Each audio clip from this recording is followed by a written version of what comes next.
Hello students. अब हमारा जो चैप्टर 1 था, इलेक्ट्रोस्टैटिक फर्स्ट जो चैप्टर था हमारा, वो हमारा कंप्लीट हो चुका है।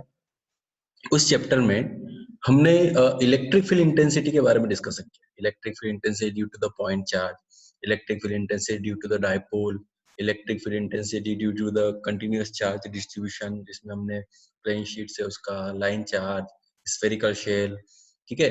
इन सब से हमने इलेक्ट्रिक फील्ड इंटेंसिटी को फाइंड आउट करना सीखा था with help of the Gauss theorem, ठीक है। तो इलेक्ट्रिक फील्ड इंटेंसिटी क्या है? इलेक्ट्रिक फील्ड इंटेंसिटी एक वेक्टर क्वांटिटी, ठीक है। अब अगर कोई चार्ज पार्टिकल है, उस चार्ज पार्टिकल के सराउंडिंग स्पेस तो होगा ही होगा, जिसमें कि जब जिसको हम इलेक्ट्रिक फील्ड कहते हैं। अब अगर उस स्पेस को हमें स्केलर फॉर्म में रिप्रेजेंट करना है, अभी तक हमने वेक्टर फॉर्म में रिप्रेजेंट किया, अब हम उसको चाहते हैं कि हम स्केलर फॉर्म में रिप्रेजेंट करें। तो स्केलर फॉर्म में रिप्रेजेंट करने के लिए हम जो फिजिकल क्वांटिटी यहाँ पर डिफाइन करने वाले हैं, that is the potential. Okay, potential ये बहुत ही इंपॉर्टेंट कंसेप्ट है। पोटेंशियल ये देखिए, तो मतलब कंसेप्ट को यहाँ शुरुआत करते हैं कि जो इलेक्ट्रिक फील्ड होती है, मतलब स्पेस सराउंडिंग का चार्ज पार्टिकल होता है, उसको हम वेक्टर फॉर्म में भी रिप्रेजेंट कर सकते हैं और स्केलर फॉर्म में भी रिप्रेजेंट कर सकते हैं।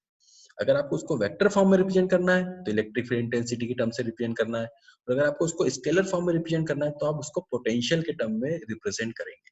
तो ये जो सेकंड चैप्टर है पूरा पोटेंशियल पर ही डिपेंडेंट है। यहाँ पर फिर से हम पोटेंशियल को डिफाइन करेंगे, फिर potential due to the point charge को के लिए डेरिवेशन डिराइव करेंगे, फिर potential due to the dipole निकालने वाले हैं हम यहाँ पर, potential due to the continuous charge distribution निकालने वाले हैं हम यहाँ पर। तो ये सब हम इस चैप्टर में पढ़ने वाले हैं। तो सबसे पहले हम डिफाइन करते हैं पोटेंशियल और पोटेंशियल डिफरेंस क्या होता है।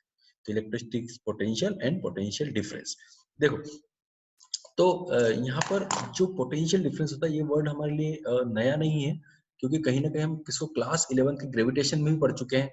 पोटेंशियल एनर्जी के बारे में भी आपने पढ़ा होगा, थोड़ा सा उसको रिकॉल करो कि पोटेंशियल एनर्जी क्या होती है, पोटेंशियल एनर्जी क्या होती थी और कैसे पोटेंशियल एनर्जी किसी भी पॉइंट या किसी भी ऑब्जेक्ट में डेवलप होती थी। तो पोटेंशियल एनर्जी डेवलप होती थी जब हम अगेंस्ट वर्क डन करते थे।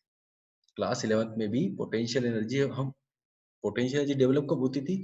जब किसी कंजर्वेटिव फील्ड में उस फील्ड के अगेंस्ट वर्क डन करते थे। जैसे ग्रेविटेशन फील्ड, ग्रेविटेशन फील्ड में अगर उसके अगेंस्ट वर्क डन करेंगे तो वहां पर वो पोटेंशियल एनर्जी, वो जो वर्क डन था, वो किस में कन्वर्ट हो जाता था? पोटेंशियल एनर्जी में कन्वर्ट हो जाता था। जैसे कि स्प्रिंग है, उस स्प्रिंग में भी अगर आप उसको उसकी जो फोर्स फील्ड है उसके अगेंस्ट वर्क डन करते थे, तो वो जो वर्क डन था वो एनर्जी में कन्वर्ट हो जाता था, पोटेंशियल एनर्जी में कन्वर्ट हो जाता था। यही जो कंसेप्ट है, ये कंसेप्ट जो है, ये कंसेप्ट को आप अपने माइंड में थोड़ा सा रिकॉल करो, तो आपको ये जो पोटेंशियल डिफरेंस, पोटेंशियल समझना बहुत आसान हो जाएगा। देखो, कोई भी चार्ज पार्टिकल अगर है तो चार्ज पार्टिकल के सराउंडिंग एक इलेक्ट्रिक फील्ड है, एक फोर्स फील्ड है, ठीक है। अब उस फोर्स फील्ड में अगर कोई अनदर चार्ज पार्टिकल मूव करता है, तो उसे उस फोर्स फील्ड के अगेंस्ट जाके वर्कडन करना पड़ेगा, ठीक है। तो वही जो वर्कडन होगा वो यहाँ पर पोटेंशियल में कन्वर्ट हो जाता है, पोटेंशियल में कन्वर्ट हो जाता है, ठीक है। तो मैं डेफिनेशन से आपको समझाता हूँ तो इजीली समझ में आएगा। देखिए, potential difference between two points in an electric field may be defined as the amount of work done in moving a unit positive charge। ये लाइन बड़ी इंपॉर्टेंट है, ये लिखना नहीं भूलेंगे आप लोग। अगर ये इसमें गलती करोगे तो फिर डेफिनेशन थोड़ी चेंज हो जाती है, ठीक है। ध्यान हमें ये रखना है कि unit positive charge, okay. So unit positive charge की बात हो रही है यहाँ पर, यूनिट पॉजिटिव चार्ज, ये ध्यान रखना है, यूनिट पॉजिटिव चार्ज, ठीक है। तो यूनिट पॉजिटिव चार्ज है, लिखना पड़ेगा आपको, यूनिट पॉजिटिव चार्ज। तो फिर से बता दो, potential difference between the 2 points in electric field may be defined as the amount of work done in moving a unit positive charge from one point to the other against the electrostatic forces, ठीक है। तो कोई देखो, ये अगर मान लो एक source charge है, यहाँ पर ये क्या है? Source charge. तो इस सोर्स चार्ज में, इस सोर्स चार्ज में हमको एक मिनट इसको थोड़ा सही कर लूं। हाँ, देखो, ये अगर एक सोर्स चार्ज है तो इस सोर्स चार्ज के सराउंडिंग क्या होगा? इस सोर्स चार्ज के सराउंडिंग इसके खुद की इलेक्ट्रिक फील्ड डेवलप हो जाएगी। ये इलेक्ट्रिक फील्ड यहाँ पर डेवलप हो जाएगी इस तरीके से, है ना, बहुत दूर तक, इनफाइनाइट तक इसकी इलेक्ट्रिक फील्ड होगी, ठीक है। तो अब इस इनफाइनाइट तक जो इलेक्ट्रिक फील्ड डेवलप हो रही है, उसमें अगर कोई मान लो कि पॉइंट टेस्ट चार्ज है, फिर से वही देखो, सोर्स चार्ज और टेस्ट चार्ज, ये हमने इलेक्ट्रिक फील्ड इंटेंसिटी में भी सेम टर्मिनोलॉजी यूज की थी, सोर्स चार्ज और टेस्ट चार्ज। तो यहाँ पर एक सोर्स चार्ज है, मान लो ये सोर्स चार्ज कैपिटल क्यू है, ठीक है, और ये जो ये स्मॉल क्यू ले लेता हूँ उसको, स्मॉल क्यू है, ये स्मॉल क्यू है, और इसके जो इलेक्ट्रिक फील्ड है, उस इलेक्ट्रिक फील्ड में टेस्ट चार्ज है bus queue not. Test charge की वैल्यू बहुत स्मॉल होती है, वो इसको अफेक्ट नहीं करता, ये हम पहले भी डिफाइन कर चुके हैं। तो अगर मुझे इसे ए से बी तक मूव करना है, तो ये अपने आप तो मूव नहीं हो सकता, क्या अपने आप मूव कर जाएगा? नहीं, ये भी पॉजिटिव है, ये भी पॉजिटिव है, दोनों पॉजिटिव, दोनों इसको रिपल करेंगे, तो यहाँ पर रिपल्सन हो रहा है। उस रिपल्सिव फोर्स के अगेंस्ट अगर मैं इसको वर्क डन करवा कर ए से बी पर लाता हूँ, तो क्योंकि मैं उसके अगेंस्ट जाके वर्क डन कर रहा हूँ, तो वही वर्क डन जो होगा वो किसके बराबर हो जाएगा? इसके पोटेंशियल डिफरेंस के बराबर हो जाएगा। वही हमने डिफाइन किया, define as the amount of work done in moving a unique positive charge from one point to the other against the electrostatic force. So that is the potential difference. Okay. Mathematically इसको हम कैसे लिख सकते हैं potential difference को? VB minus VA, A से B पर जा रहा हूँ, तो VB minus VA equal to work done divided by Q, that is equal to potential difference. Okay, देखिए अब आगे की बात करते हैं हम, तो हम बात अब डिफाइन यहाँ पर करेंगे पोटेंशियल। तो उससे पहले मैं थोड़ा सा आपको बता दूं कि टेस्ट चार्ज के बारे में थोड़ा बता दूं कि the test charge is so small that it does not disturb the source charge. In same concept हम इलेक्ट्रिक इंटेंसिटी में आपको पहले ही बता चुके हैं। Test charge does not produce any acceleration, okay, ये भी हम पहले ही डिसाइड कर चुके हैं, ठीक है ना। यूनिट ऑफ पोटेंशियल डिफरेंस क्या होगी? यूनिट ऑफ पोटेंशियल डिफरेंस, तो पोटेंशियल डिफरेंस की यूनिट होगी वोल्ट। तो 1 वोल्ट इक्वल टू हो जाएगा 1 जूल अपॉन 1 कूलम। तो 1 वोल्ट को हम कैसे डिफाइन कर सकते हैं? Potential difference between the 2 point in an electric field is said to be 1 volt if 1 joule of work has to be done in moving a positive charge of 1 coulomb from one point to the other against the electrostatic force. Okay, so when the work done by the 1 joule plus 1 joule coulomb charge is 1 joule, 1 coulomb charge is 1 joule, then that is called, it is said to be that the potential between the given 2 point is 1 volt. Okay, इसका उल्टा भी हम बोल सकते हैं, अगर हमको दे दिया जाए भाई 2 पॉइंट, ठीक है, आपको बोल दिया जाए कि हाँ चलो ये देखो ये 2 स्पेस है, यहाँ पर 2 पॉइंट है और इनके बीच का जो पोटेंशियल डिफरेंस है ना वो 1 वोल्ट है। इसका क्या मतलब? इसका मतलब ये हुआ कि अगर मैं इस ए से बी पर +1 कूलम चार्ज को उठा के ले जाऊंगा तो मैं 1 जूल वर्क डन करूंगा, ठीक है, तो ये कहलाएगा 1, इसका सिग्निफिकेंस ये 1 वोल्ट का सिग्निफिकेंस ये होगा, ठीक है। जैसे अभी और थोड़ा बताता हूँ आपको, मतलब पॉइंट है और मैंने कहा कि यहाँ पर तो पोटेंशियल डिफरेंस भी 5 वोल्ट है यार, 5 वोल्ट। तो अब बोलो क्या होगा? ए से बी तक मुझे एक जो +1 कूलम चार्ज है ए से बी तक उठा के ले जाना है, तो कितना वर्क डन करना पड़ेगा? मुझे यहाँ पर 5 जूल वर्क डन करना पड़ेगा, ठीक है, ए से बी तक ले जाने के लिए मुझे 5 जूल वर्क डन करना पड़ेगा। तो ये सिग्निफिकेंस है। तो किसी भी 2 पॉइंट के बीच का अगर आपको पोटेंशियल डिफरेंस मालूम हो जाए तो हमें पता चल जाएगा कि इसमें वर्क डन कितना करना पड़ेगा, ठीक है, क्योंकि work done per unit charge ही पोटेंशियल डिफरेंस, ठीक है। तो ये वाला जो पॉइंट है ये आपके माइंड में क्लियर होना चाहिए कि what is the significance of potential difference. Okay, now our next concept is electric potential. Okay, electric potential जो होता है वो पोटेंशियल डिफरेंस का ही कंसेप्ट है, लेकिन पोटेंशियल डिफरेंस जो होता है यहाँ पर 2 पॉइंट्स के बीच में डिफाइन किया जाता है। और इलेक्ट्रिक पोटेंशियल में हम क्या करते हैं कि जो एक पॉइंट होता है, फर्स्ट पॉइंट, उसको हम इनफाइनाइट पर कंसीडर कर लेते हैं, ठीक है। तो इलेक्ट्रिक पोटेंशियल क्या है? Electric potential at a point in an electric field is the amount of work done. It is the amount of work done. Same definition देखो, definition में कोई difference नहीं आ रहा है, क्या difference आ रहा है वो पकड़ना है आपको बस। Electric potential at a point in electric field is the amount of work done in moving a unique positive charge from infinity, ये वर्ड आ गया नया, पोटेंशियल डिफरेंस और पोटेंशियल की डेफिनेशन में सिर्फ यही चेंजेस हो रहा है। फ्रॉम वहां पर लिखा था 1 पॉइंट टू अनदर पॉइंट, और यहाँ पर क्या लिखा है? इन्फिनिटी टू दैट पॉइंट, जिस पॉइंट तक हमको ले जाना है। तो स्टार्टिंग कहाँ से होगी? स्टार्टिंग होगी चार्ज की इन्फिनिटी से, और जहां पर भी ले जाना है वहां पर उसकी एंडिंग हो जाएगी, ठीक है। तो from infinity to that point against the electrostatic force. Same definition है, केवल यहाँ पर पॉइंट जो ए और बी हम कंसीडर कर रहे थे, तो यहाँ पर जो ए पॉइंट होगा वो इन्फिनिटी हो जाएगा और बी पॉइंट जो भी हमारा पॉइंट होगा वो। ठीक है, तो ये देखो डायग्राम में भी समझा देता हूँ मैं आपको। ये प्लस क्यू मान लो यहाँ पे एक टेस्ट चार्ज है, सॉरी एक सोर्स चार्ज है, और एक क्यू नॉट यहाँ पर एक टेस्ट चार्ज है। तो उसको हम कहाँ से कैरी करेंगे, उसको हम इनफाइनाइट से उठाएंगे, वो इनफाइनाइट से लाकर बी पर लाकर रखना है इसको। ठीक है, तो इसको इस तरीके से भी हम कह सकते हैं, it is the amount of work done required to bring a positive test charge. What is potential at a point? It is the amount of work done to bring a positive test charge from the infinity to the given point is called the potential of the given point. Okay, so amount of work done to bring a positive test charge from the infinity to the given point, it is the potential. Okay, so it is the definition of electric potential. Electric potential is represented by V, and that formula of V is obviously work done per unit test charge, so W upon Q naught, it is the work done. Okay, unit is volt, same potential और potential difference की unit same होती है। तो difference क्या है, potential difference और potential में difference क्या है? पोटेंशियल डिफरेंस जो होगा वो गिवन टू पॉइंट्स के बीच में होगा। दो पॉइंट आपको डिफाइन कर दिए जाएंगे कि ए और बी पॉइंट है, उसके बीच में पोटेंशियल डिफरेंस होगा। जब पोटेंशियल की बात होगी तो पोटेंशियल की बात हुई, इसका मतलब कि फर्स्ट पॉइंट क्या हो गया, इन्फिनिटी हो गया, ये समझ लेना। केवल सेकंड पॉइंट हमारा जहां पर हमें ब्रिंग करना वो दिया होगा, और फर्स्ट पॉइंट तो ऑटोमेटिकली इनफाइनाइट ही हो जाएगा। ठीक है, तो ये डिफरेंस दोनों में हमको थोड़ा सा डिफरेंस मालूम होना चाहिए। ओके, चलिए नेक्स्ट हमारा जो डेरिवेशन है वो है electric potential due to point charge.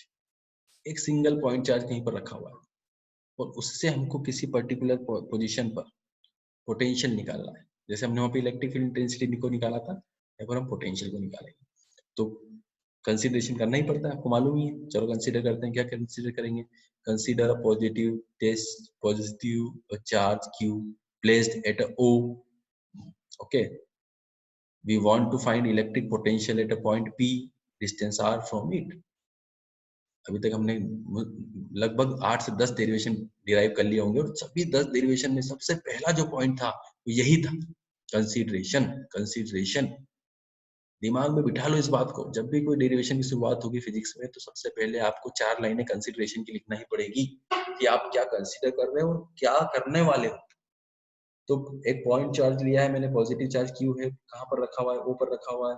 क्या करना चाहता हूँ मैं, उसके किसी पर्टिकुलर पॉइंट पे जो कि डिस्टेंस आर पर है, उस पर इलेक्ट्रिक पोटेंशियल निकालना चाहता हूँ। ठीक है, फिर हमने बनाया डायग्राम। हर डेरिवेशन में यही होता है, डायग्राम। ये बना दी डायग्राम, चार्ज रख दिया, ओ पर है ने जो कहा, आर पर पी रख दिया, क्योंकि अब पोटेंशियल निकाला तो पोटेंशियल कहाँ से निकलेगा? पोटेंशियल निकलेगा इनफाइनाइट से। पोटेंशियल हम कहाँ से निकालेंगे? इन्फिनिटी से निकालने वाले पोटेंशियल। ठीक है, तो ये इनफाइनाइट पर कोई एक इनफाइनाइट से हम एक चार्ज क्यू नॉट है उसको ब्रिंग करके लाना चाहते हैं पी पर। अब मेरी जो बातें हैं उसको बहुत ध्यान से स्टेप बाय स्टेप समझ लेना। ठीक है, सेम डेरिवेशन ग्रेविटेशन में कर चुके हो, लेकिन मुझे मालूम है 99% बच्चों को ये डेरिवेशन याद नहीं होगा जो कि आप लोग 11th में पढ़े थे।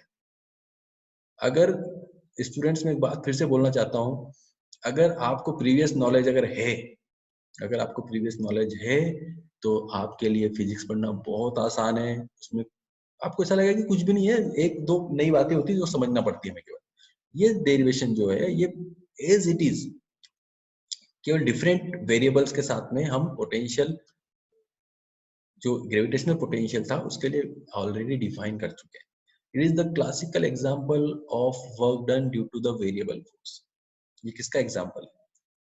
जब हम work done due to the variable force पढ़ाते हैं ना 11th क्लास में, तब भी बताते हैं हम उसको बच्चों को कि अगर वेरिएबल फोर्स हो कहीं पर, वेरिएबल फोर्स हो तो उसमें वर्क डन कैसे निकालते हैं। ये वही उसी का एग्जांपल है, work done by the variable force. ठीक है, तो देखो यहाँ से यहाँ तक मुझे इनफाइनाइट से पॉइंट पी तक एक ऑब्जेक्ट को लाके रखना है। तो जिस जिस फोर्स के अगेंस्ट मुझे वर्क डन करना है, सबसे पहले तो ये देखो कि वो फोर्स क्या कांस्टेंट है क्या उसकी वैल्यू कांस्टेंट है। कांस्टेंट मतलब क्या हर एक पॉइंट पर फोर्स सेम लगेगा क्या? हमारा आंसर होगा नो। क्यों? क्योंकि जो फोर्स यहाँ पर लग रहा है F equal to q q naught by r square, तो वो जो r square dependent on r, मतलब इस पॉइंट से P पर फोर्स अलग लगेगा, B पर अलग लगेगा, A पर अलग लगेगा, और आगे जैसे जैसे हम डिस्टेंस बढ़ाते जाएंगे वैसे वैसे फोर्स की वैल्यू कम होती जाएगी।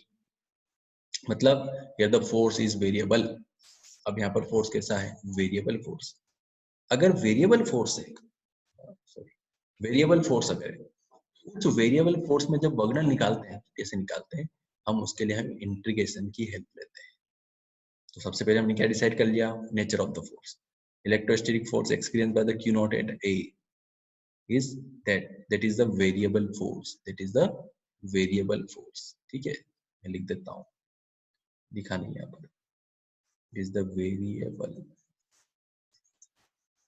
force। ओके, अब वेरिएबल फोर्स है तो वेरिएबल फोर्स में हम इंटीग्रेशन करेंगे, तो इंटीग्रेशन के लिए क्या करेंगे मालूम है आपको? पहले छोटा सा सेगमेंट ले लेंगे dx। ठीक है, तो हमने एक छोटा सा सेगमेंट यहाँ पर ले लिया dx, तो मैं पहले a से b तक ले जाऊंगा, वर्क डन करूंगा, और उसके लिए dx मैंने डिस्प्लेसमेंट लिया है, और इसी को फिर मैं क्या कर दूंगा? इंटीग्रेट कर दूंगा इनफाइनाइट से लेकर r तक। ठीक है, तो सबसे पहले मैं dx infinitely small segment dx ले लेता हूँ। तो small work is in moving the test charge Q naught from the A to B against the electrostatic force, that is equal to D equal to F dx। Okay, F dx cos 180 हो जाएगा। क्यों 180 हो जाएगा भाई? क्योंकि यहाँ पर देखो फोर्स जो है वो फोर्स की डायरेक्शन अलग है, ये फोर्स की डायरेक्शन होगी, और ये जो होगी ये dx की डायरेक्शन होगी, दोनों के बीच में 180 डिग्री का एंगल बनेगा, दोनों के बीच में 180 डिग्री का एंगल बन रहा है। ठीक है, तो यहाँ पर ये नेगेटिव वर्क डन हो गया। फिर से वही हो गया, 11th क्लास पढ़ो, कभी ढंग से पढ़ा है आप लोगों ने तो आपको मुझे बताने की जरूरत बिल्कुल नहीं है कि नेगेटिव वर्क क्या होता है, पॉजिटिव वर्क क्या होता है। तो प्लीज एक बार फिर से आपसे रिक्वेस्ट कर रहा हूँ, जो भी इस वीडियो लेक्चर्स को देख रहे हैं बच्चे, वो आप टाइम ऐसा मत सोचो कि टाइम वेस्ट होगा, एक बार जरूर जाकर आप क्लास 11th में कुछ बातें जरूर पढ़ लेना। वर्क डन क्या होता है, work done by variable force क्या होता है, work done by the constant force क्या होता है, नेगेटिव वर्क डन क्या होता है, पॉजिटिव वर्क डन क्या होता है, पोटेंशियल एनर्जी क्या होती है। ये आपके लिए बहुत फायदेमंद होगी और इस कंसेप्ट को लॉन्ग लास्टिंग तरीके से आपके माइंड में सेटअप करेगी। और अगर आप इनको नहीं पढ़ोगे तो इसको आपको रटना पड़ेगा, जो कि आपके लिए बिल्कुल यूजफुल नहीं। ठीक है, तो work done in moving the charge Q naught from infinite to the point P will be. अब मैं क्या करूंगा? इसको इंटीग्रेट कर दूंगा। अभी तो मैंने केवल dx के लिए निकाला, लेकिन मैं इनफाइनाइट से एक पॉइंट P तक के लिए वर्क डन निकालना चाहता हूँ, तो इसको मुझे इंटीग्रेशन करना पड़ेगा। यही तो इंटीग्रेशन का यूज है। ठीक है, तो अब देखिए यहाँ पर ये हमारे पास आ चुका है। एक मिनट में इसको जरा ठीक ले लिया। तो ठीक है, तो यहाँ पर क्या होगा? यहाँ पर the total work done in moving the charge from Q naught to infinite के लिए मैं इसको इंटीग्रेट कर दूंगा, dw को इंटीग्रेट कर दूंगा। कहाँ से कहाँ तक करूंगा? इनफाइनाइट से r तक। कहाँ से शुरू कर रहा हूँ वर्क डन करना? इनफाइनाइट से। कहाँ पर खत्म कर रहा हूँ? r पर। ये मेरी लिमिट्स हो गई, लोअर लिमिट अपर लिमिट। ठीक है, तो ये हो गया हमारा। अब यहाँ पर मैं f की वैल्यू रख देता हूँ, कितनी है? 1/4 Q not by x square dx, minus sign आ जाएगा क्योंकि नेगेटिव वर्क डन है। 1/4 कांस्टेंट है, Q constant, Q not constant, सब कुछ ये बाहर आ जाएगा। केवल यहाँ पर एक्स स्क्वायर का ही इंटीग्रेशन होने वाला है। ठीक है, तो ये देखो एक्स स्क्वायर का इंटीग्रेशन कर देता हूँ मैं यहाँ पर एक्स स्क्वायर का इंटीग्रेशन करता हूँ। तो एक मिनट, थोड़ा सा चला गया वो। तो एक्स स्क्वायर का मैं यहाँ पर इंटीग्रेशन कर देता हूँ, तो ये हो जाएगा मेरा, थोड़ा सा ठीक है, फिर से बता रहा हूँ मैं आपको, कोई दिक्कत नहीं है। क्लियर ऑल कर देते हैं इसको भी। यस, तो ये हो जाएगा एक्स स्क्वायर का इंटीग्रेशन मैंने किया, देखो यहाँ पर। तो ये x to the power upon में है तो ऊपर जाके -2 हो जाएगा। इसको इंटीग्रेट किया तो -1/x हो जाएगा। लिमिट है infinite to r, upper limit minus lower limit put कर दी, तो ये अपर लिमिट में 1/r हो जाएगा, लोअर लिमिट में -1/इनफाइनाइट हो जाएगा। 1/इनफाइनाइट क्या हो जाएगा? 0।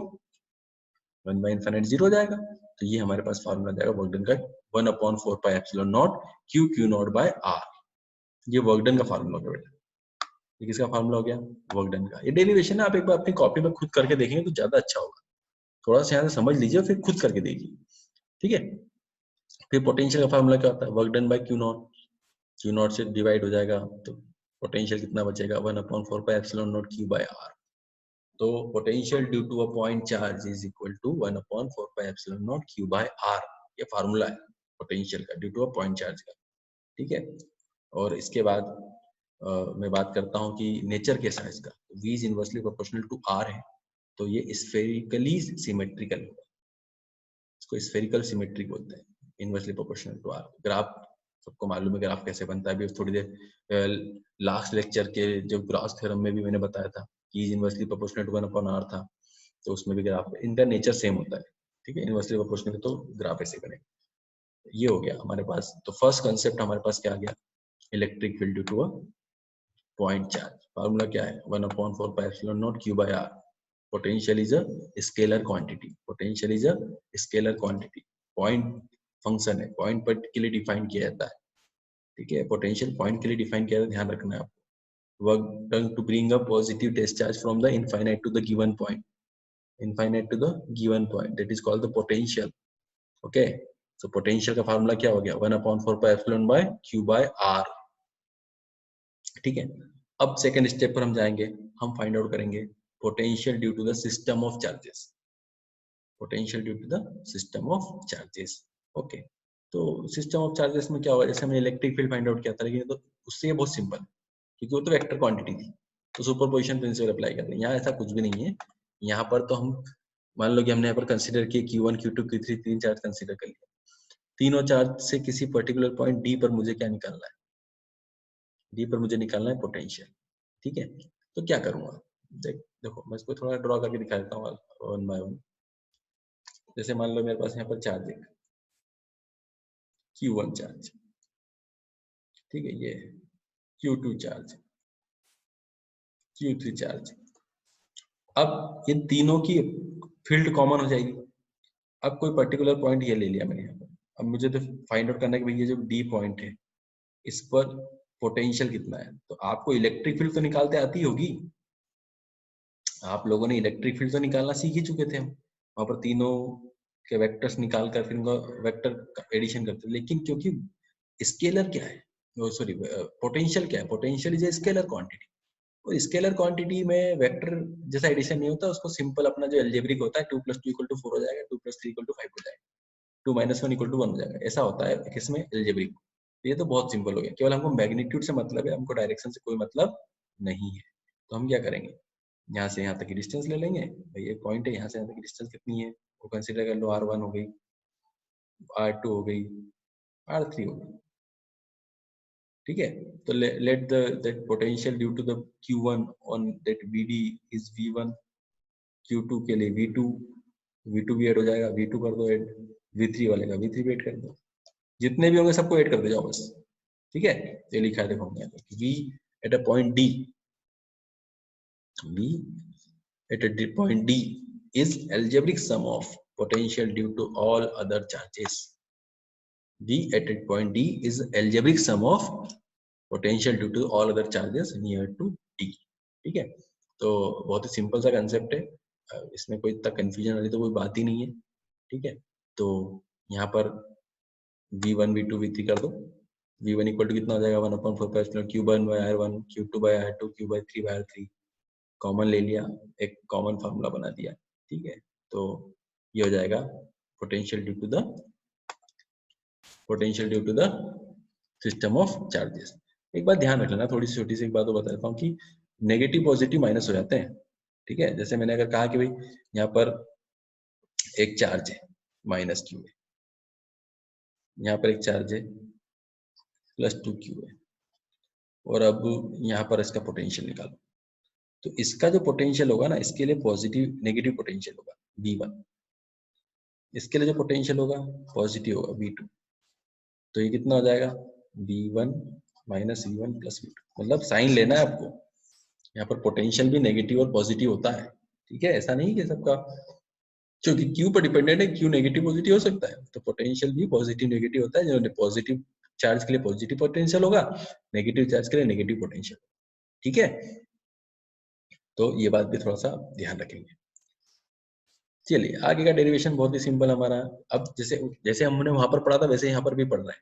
वहां पर हमने पहले electric field system of charge पढ़ा था, उसके बाद electric field due to the dipole पढ़ा था। यहाँ पर भी हम क्या करेंगे, potential due to the dipole पढ़ लेंगे। ठीक है, तो ड्यू डाइपोल सभी को मालूम है, इट इज द डाइपोल की डेफिनेशन सभी को मालूम होना चाहिए, फिर से एक बार रिकॉल करो। It is the system of two equal and opposite charges separated by the fixed distance, that is called the dipole. Distance between the two charges is equal to 2l, dipole length बोलते हैं उसको हम।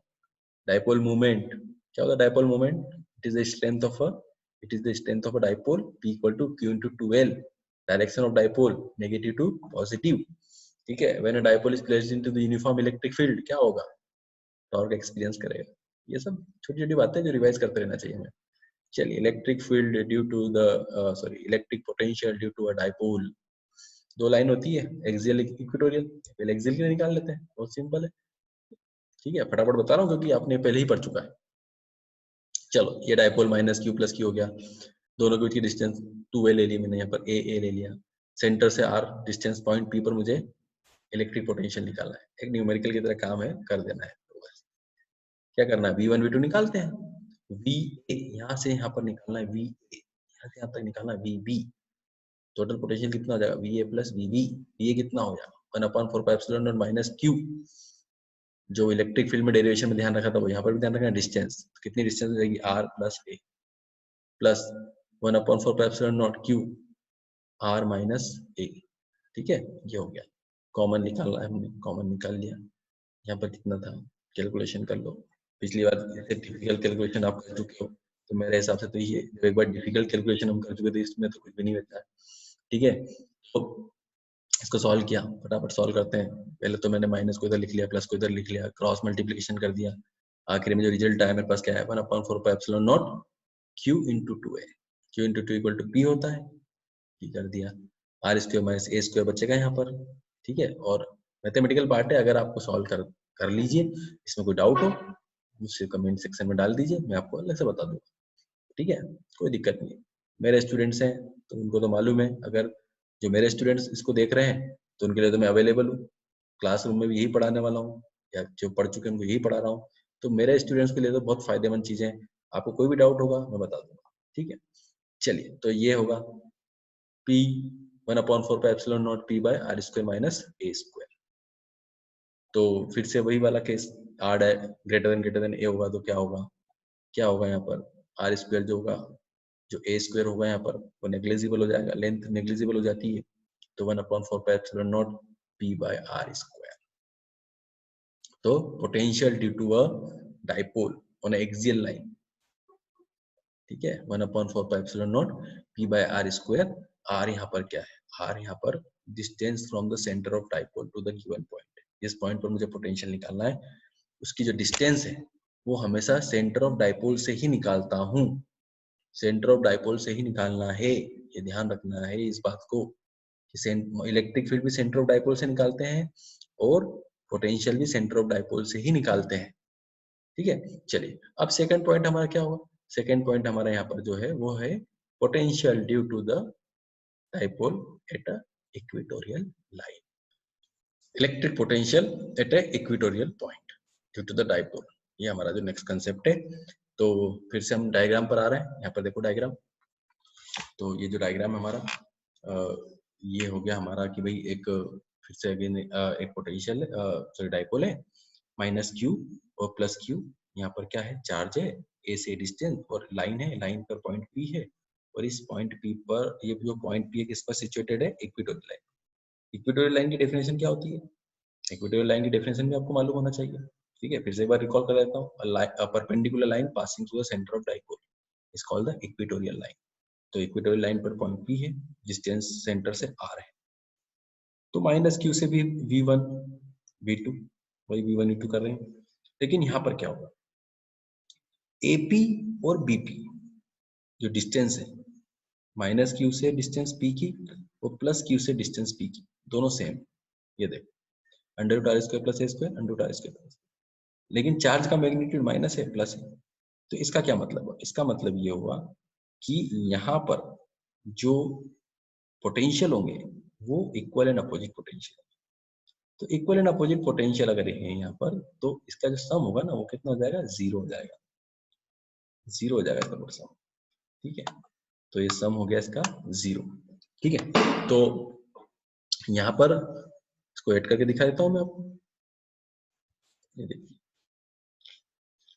Mouse कहाँ है मेरा, ये रहा, देखो कुछ भी नहीं है, बहुत सिंपल है।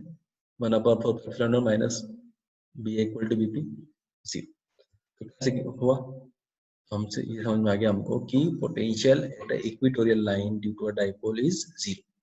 Potential due to a potential at equatorial line due to a dipole is 0। Okay, ये याद रखना है, बिल्कुल वन वर्ड क्वेश्चन वगैरह कुछ भी पूछ सकते हैं आपसे। तो बताओ, work done on a potential, work done on a equatorial line due to a point charge क्या होगा, due to a positive charge.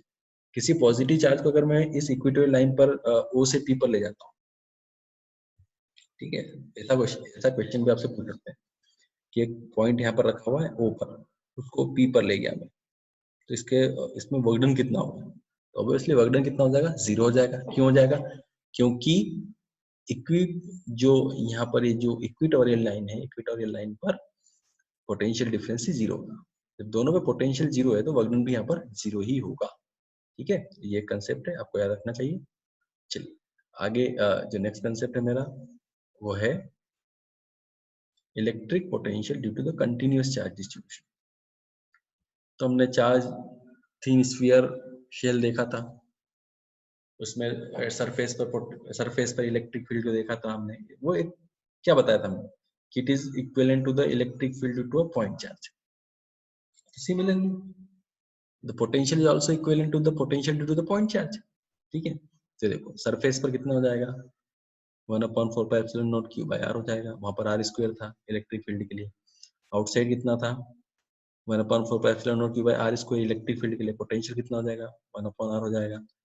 Inside का थोड़ा ध्यान रखेंगे आप, इनसाइड में वहां पर electric field inside thin sphere is 0 होती थी, लेकिन यहाँ पर इलेक्ट्रिक फील्ड 0 नहीं होगी। यहाँ पर इलेक्ट्रिक फील्ड कितनी हो जाएगी, 1/4πε0 क्यू बाय आर हो जाएगी। ठीक है, कांस्टेंट इलेक्ट्रिक फील्ड वहां पर होगी। ठीक, एक छोटा सा पॉइंट शायद अपने मिस हो गया, फिर से मैं, हाँ मैं वही सोचा था कि ये पॉइंट मिस कर दिया। ये देखो, अगर electric potential eight general point निकालना हो ड्यू टू द डाइपोल, ये एक डाइपोल है माइनस क्यू प्लस क्यू। अब अभी तक हमने इक्वेटोरियल पर निकाला, एक्सियल पर निकाला, हम पॉइंट पी पर निकालना चाहते हैं। तो इसके लिए हमें एक तो मालूम होना चाहिए कि जो हमारी जो ज्वाइनिंग लाइन है, ठीक है, इसका पोजीशन वेक्टर हम आर ले लेते हैं, मतलब इसका पोजीशन वेक्टर कितना है, आर है। तो ये एंगल थीटा बना रहा है किससे, डाइपोल एक्सिस से। इक्वेटोरियल जो एक्सिस है वो डाइपोल एक्सिस से थीटा एंगल बना रहा है। तो यहाँ पर v इक्वल टू हो जाएगा 1/4πε0 p cos theta by are square. p by are square तो हाई एक्सियल पॉइंट के लिए, उसमें cos थीटा जोड़ दो कल, तो 1/4πε0 p cos theta by are square. ये फार्मूला याद कर लेना थोड़ा, 1/4πε0 p cos theta by are square. तो इसको हम लिख सकते हैं वेक्टर फॉर्म में लिखना चाहें तो। वैसे तो स्केलर क्वांटिटी है तो यहाँ पर तो डॉट प्रोडक्ट होगा, क्रॉस प्रोडक्ट तो हो नहीं सकता, तो इसका हमने डॉट प्रोडक्ट कर दिया, p डॉट r। तो p dot r equal to कितना हो जाएगा, तो यहाँ पर r क्यूब करना पड़ेगा आपको। ठीक है, तो cos थीटा जो था वो डॉट में कन्वर्ट हो गया यहाँ पर, तो v equal to 1/4πε0 p dot r r cube, इसका वेक्टर नोटेशन फॉर्म भी या कभी पूछे तो। ठीक है, तो लेकिन जनरल फॉर्म के लिए कितना हो जाएगा, 1/4πε0 p cos theta bye r square. ठीक है, तो ये भी हमें पॉइंट था जो याद रखना चाहिए। तो इसमें cos थीटा की वैल्यू आप 0 और 90 पुट कर देना, ऑटोमेटिकली आपको एक्सियल और इक्वेटोरियल भी मिल जाएगा। Electric potential due to continuous charge distribution की बात कर रहे थे हम। जैसे मैंने बताया आपको कि चार्ज थिन स्फेरिकल शेल जो होता है, उससे उसका पोटेंशियल इनसाइड कांस्टेंट होता है, क्योंकि इलेक्ट्रिक फील्ड 0 थी तो कांस्टेंट होगा। तो v इक्वल टू होगा 1/4πε0 q बाय r। तो आप अंदर किसी भी पॉइंट पर जाओ जी, सेंटर से सरफेस के बीच में कहीं पर भी आप इलेक्ट्रिक पोटेंशियल निकालोगे तो उसकी वैल्यू कितनी होगी, 1/4πε0 q बाय r। तो इसका एक ग्राफ भी है, वो बना के दिखाता हूँ। ये रहा उसका ग्राफ, इलेक्ट्रिक फील्ड से कंपेयर कर लेना इसको एक बार। आप इलेक्ट्रिक फील्ड से कंपेयर करो तो आपका कंसेप्ट क्लियर हो जाएगा। तो वहां पर क्या था, इलेक्ट्रिक फील्ड 0 थी, लेकिन यहाँ पर कांस्टेंट पोटेंशियल है, 1/4πε0 q by r, constant potential r तक। और फिर उसके बाद पोटेंशियल क्या हो रहा है, डिक्रीज होना शुरू हो जाता है। ठीक है, तो ये डिफरेंस है इलेक्ट्रिक फील्ड और potential due to the spherical shell. ठीक है, तो ये तो बात हुई electric potential due to a point charge system of charge due to the dipole due to the spherical shell, ठीक है। अब इन पर बेस्ड मैं छोटे छोटे 2-3 न्यूमेरिकल करवाना चाहता हूँ आपको, ताकि आपको जितने कंसेप्ट पोटेंशियल के मैंने अभी तक आपको इस लेसन में पढ़ाए हैं वो आपको और क्लियर हो जाए। तो मैं फर्स्ट जो न्यूमेरिकल इसमें ले रहा हूँ वो है बहुत ही सिंपल न्यूमेरिकल है कि the work done in moving a charge, work done in moving a charge of 3 coulomb between the 2 points is 6 joule. What is the potential difference? Formula based question है, डायरेक्ट लगाएंगे। Work done दिया हुआ है, charge दिया हुआ है, potential difference क्या होता है? Work done by charge 6/3 2 volt, ठीक है। Second concept, the electric field at a point due to a point charge is 20 newton per coulomb and the electric potential at that point is 10 joule per coulomb. Calculate the distance from the charge. तो simple सा numerical है वैसे ये। इसमें क्या दिया हुआ है? इसमें दिया हुआ उसने कि भाई एक पॉइंट चार्ज है और उस पॉइंट चार्ज किसी पर्टिकुलर, यहाँ पर ये देखिए, यहाँ पर सॉल्व कर देता हूँ। ये पॉइंट चार्ज है Q और यहाँ से एक पॉइंट दे दिया आपको R डिस्टेंस। अब जैसे कि मैंने आपको पहले बताया था कि यहाँ पर इलेक्ट्रिक फील्ड भी होगी और पोटेंशियल भी होगा। इलेक्ट्रिक फील्ड वेक्टर है, पोटेंशियल स्केलर है, बस ये डिफरेंस भाई कोई डिफरेंस नहीं है इनके बीच में। उसने कहा कि भाई जो E है ना, यहाँ पर कितनी है 20 और जो V है वो 10, इसका न्यूटन पर कूलम होता है, इसका जूल पर कूलम होता है। तो क्या निकालना है उसने? डिस्टेंस निकालनी है। तो डिस्टेंस निकालनी है तो निकाल लेते हैं, ठीक है। तो कैसे निकालेंगे? देखो, अगर मैं बोलता हूँ भाई E इक्वल टू तो 1/4πε0 Q बाय आर स्क्वायर है, V बराबर 1/4πε0 Q बाय आर है। दोनों को डिवाइड कर दो, कैंसिल हो जाएगा, ये कैंसिल हो गया, Q से Q कैंसिल हो जाएगा, एक R से भी एक R कैंसिल हो जाएगा। तो E by V equal to R, E by V equal to, यहाँ पर V है ना तो 1/R, 1/R रहेगा, ठीक है। तो ये हो गया। अब तो बस वैल्यू पुट अप कर देते हैं, 20/10 इक्वल टू 1/R, तो R इक्वल टू कितना हो जाएगा? R इक्वल टू जाएगा 1/2, ठीक है। तो इस तरीके से हम इस क्वेश्चन को सॉल्व कर देंगे। आंसर इसका हो जाएगा 0.5 मीटर, 0.5 मीटर इसका आंसर होगा। तो ये भी एक अच्छा न्यूमेरिकल था जिसमें आपको पता चला कि भाई एक ही पॉइंट चार्ज के सराउंडिंग इलेक्ट्रिक फील्ड और पोटेंशियल दोनों होते हैं, उनके रिलेशन कैसे निकाल सकते हैं, ठीक है। तो ये क्या हो, थर्ड वाला न्यूमेरिकल हम करते हैं। 2 पॉइंट चार्जेस है, plus 10 coulomb and 20 micro coulomb. तो प्लस 10 और माइक्रो, प्लस 10 और एक मिनट इसको सिलेक्ट करके आगे बढ़ा देता हूँ। 2 point charges plus 10 microcoulomb or plus 20 microcoulomb are placed in the free space of 2 centimeter apart. Find the electric potential at the middle point of the line that two charges. Electric field intensity में भी ऐसे question हमने पढ़े थे जिसमें हमको electric field intensity निकालना होती थी, वहां पर हम वेक्टर लगा देते हैं। यहाँ पर तो स्केलर है, बहुत सिंपल है।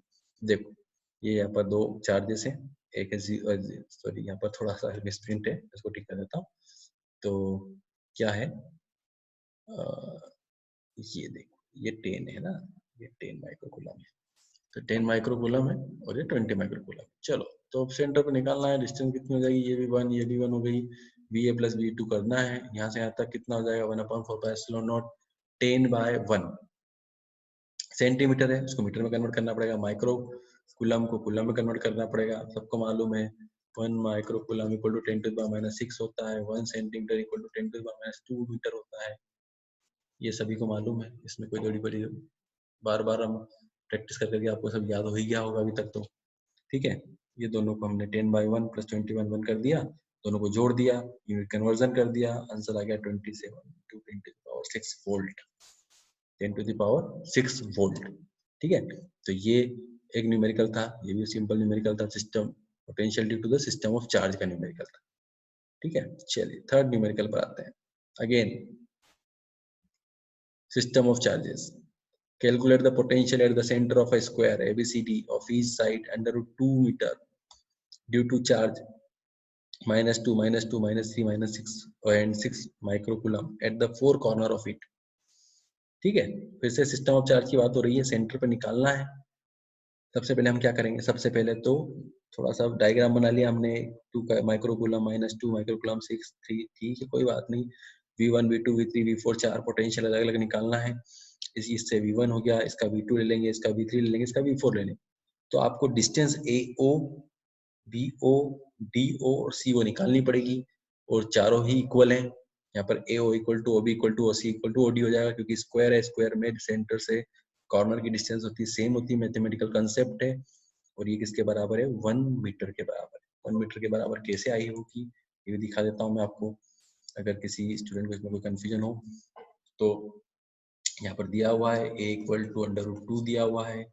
तो जो डायगोनल होता है AD डायगोनल है, तो डायगोनल का जो वैल्यूज होती है वो क्या होती है? A√2 होती है। ठीक है, तो √2 कितना जाएगा? 2 हो जाएगा। तो हमको तो हाफ करना है तो हाफ कर देते हैं, 1 आ गया। ठीक है, तो ये डिस्टेंसेस 1 मीटर के 1 मीटर आ गई। डिस्टेंस कितनी आ गई यहाँ पर? 1 मीटर आ गई। ठीक है, बस अब तो क्या है, अब तो इसके बाद का जो कैलकुलेशन है वो तो बहुत सिंपल है, ऐड कर दिया सबको। 1/4 कॉमन ले लिया, 2/1 2/1 3/1 1, ये डिस्टेंस है सबकी, 1 1 डिस्टेंस आ गई। ऊपर क्या है? Q की वैल्यूज है। ठीक है, 10⁻⁶ क्यों किया हमने? क्योंकि माइक्रो कूलम को कूलम में कन्वर्ट कर दिया। आंसर आ गया 2.7 × 10⁻⁴। तो ये भी एक सिस्टम ऑफ चार्जेस का न्यूमेरिकल हो गया। System of charge, system of charge से आप कैसे पोटेंशियल को फाइंड आउट करते हो। अभी यही सोचो कि अगर इलेक्ट्रिक फील्ड निकालना होती तो क्या इतना आसान होता? इसी क्वेश्चन में करके देख लेना आप, सेम सब पैरामीटर सेम रखो और आप तो ये करके देखना कि इसी सेंटर पर मुझे इलेक्ट्रिक फील्ड इंटेंसिटी निकालना है। तो क्या ऐसे 2 स्टेप में हो सकता? वो जो क्वेश्चन था होगा वो भी 2 स्टेप में ही होगा क्या? ये जरूर आप करके देखना और मुझे बताना। ठीक है, तो ये हो गया। अब अगला जो क्वेश्चन है हमारा है डाइपोल के ऊपर बेस्ड है। थोड़ा हमने पॉइंट यही पढ़ा था, डाइपोल। ठीक है, तो एक डाइपोल ले लिया हमने। A short electric dipole has a dipole moment of 4 × 10⁻⁹। ठीक है, P मिल गया आपको। Determine the electric potential due to the dipole at the point distance 0.3 metre from the centre of the dipole. Okay, r की value भी आ गई आपको। Situated at the axial line, equatorial line and the angle 60 degree. तो एक dipole है यहाँ पर, ये भी न्यूमेरिकल देखो आप, बहुत सिंपल न्यूमेरिकल है। ये देखिए एक डाइपोल है, ये डाइपोल है। और कैसा डाइपोल है? शॉर्ट डाइपोल है। इसका मतलब सबसे पहली बात तो हमारा एक बहुत बड़ा काम यहाँ पर आसान हो जाता है जब हम देख लेते हैं कि ये लिखा हुआ मिल जाता है हमें। इसका मतलब क्या होता है? इसका मतलब ये होता है कि जो डाइपोल की लेंथ है बहुत कम है, मतलब R is greater than A है। ठीक है, तो ये ध्यान रखना है न्यूमेरिकल करते समय। पहले देख लेना कि शॉर्ट डाइपोल है कि नहीं है। ठीक, चलो गिवन क्या क्या दिया हुआ है हमें? R दिया हुआ है, एक क्वांटिटी मिली R, सॉरी P, हमको एक मिल गया कि ये P है। और ये देखो यहाँ पर ये क्या हो गया हमारे पास? R हो गया हमारे पास। और इलेक्ट्रिक सॉरी पोटेंशियल का जो फार्मूला वो क्या है? 1/4πε0P/r²। ठीक है, तो पोटेंशियल का फार्मूला क्या है? 1/4πε0P/r²। कोई कंफ्यूजन नहीं है, वैल्यूज दी हुई है आपको। एक्सियल लाइन, ये एक्सियल लाइन के लिए फार्मूला भाई है ना। इक्वेटोरियल के लिए 0 होता है, सबको मालूम है। इसके लिए निकालना है P की वैल्यू, R की वैल्यू पुट करना, आंसर आ जाएगा। इसके लिए निकालना है फार्मूला, क्या बन जाएगा? कुछ नहीं, 1/4πε0P cos θ/r²। इसके लिए फार्मूला ये होगा, cos थीटा की वैल्यू पुट कर देना। जो आंसर ये आ रहा है ना, इसी में cos थीटा की जगह 60 पुट कर देना, और cos 60 की वैल्यू जो होती है ना 1/2p। तो जो भी वैल्यू एक्सियल लाइन पर होगी उसकी हाफ वैल्यू इस पॉइंट पर होगी डाइपोल से। ठीक है, तो सिंपल सा न्यूमेरिकल है, ये भी आप लोग करके देख लेना। तो इस लेसन में हमने क्या क्या पढ़ लिया? पोटेंशियल को पढ़ा, पोटेंशियल डिफरेंस पढ़ा, potential due to point charge पढ़ा, potential due to the system of charge पढ़ा, potential due to the dipole on axial line, equatorial line, at any general point, potential due to the spherical shell को पढ़ा हमने। ठीक है, और बाकी potential के 3 या 4 हमने न्यूमेरिकल भी यहाँ पर डिस्कस किए। ठीक है, तो ये हमारे इस लेसन के लिए कंप्लीट हो गया है। अगला इस वीडियो को मैं कंप्लीट कर रहा हूँ, फिर अब अगला जो वीडियो होगा मैं नेक्स्ट टॉपिक के लिए बनाऊंगा।